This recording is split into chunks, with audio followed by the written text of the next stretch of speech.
ময়দান স্পোর্টসে আপনাদের সকলকে আরও একবার স্বাগত। ফুটবলের যাবতীয় খবর জেনে নিতে আমরা চোখ রাখব ফুটবলের লড়াইয়ে।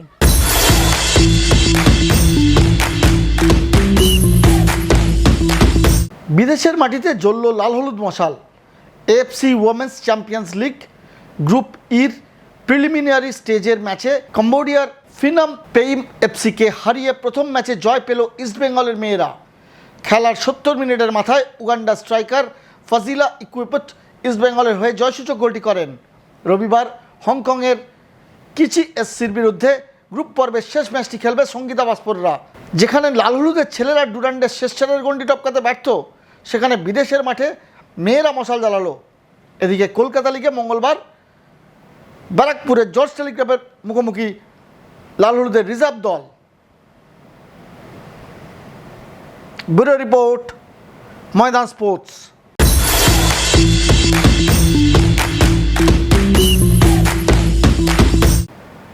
ডুরান্ডের ফাইনালে উঠেও ট্রফিটা হাতছাড়া হয়েছে, কিন্তু সুপার কাপ ও আই লিগের জন্য সোমবার গধূলি লগ্নে শহরে পা রাখলেন ডায়মন্ডের দুই বিদেশি ফুটবলার। সানডে ও ব্রাইট চলে এলেন ডায়মন্ডের হয়ে খেলতে। এবার সানডে ও ব্রাইটকে নিয়ে নতুন স্বপ্ন দেখছে ডায়মন্ড হারবার এফসি। কী বলছেন শহরে এসে তারা? বিমানবন্দরে তাদের স্বাগত জানাতে উপস্থিত ছিলেন ডায়মন্ড হারবারের কর্তারা। চলুন দেখে নিই কিছু মুহূর্ত এবং তারা কি বলছেন।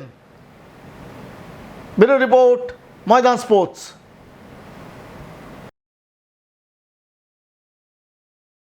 It's good experience. My first time around. I'm happy to be here again, and hopefully we'll see where we can push the team to.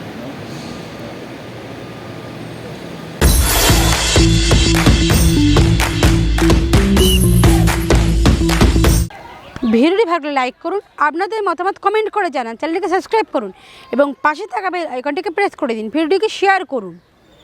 দেখা হবে আবার পরবর্তী ভিডিওয়ে।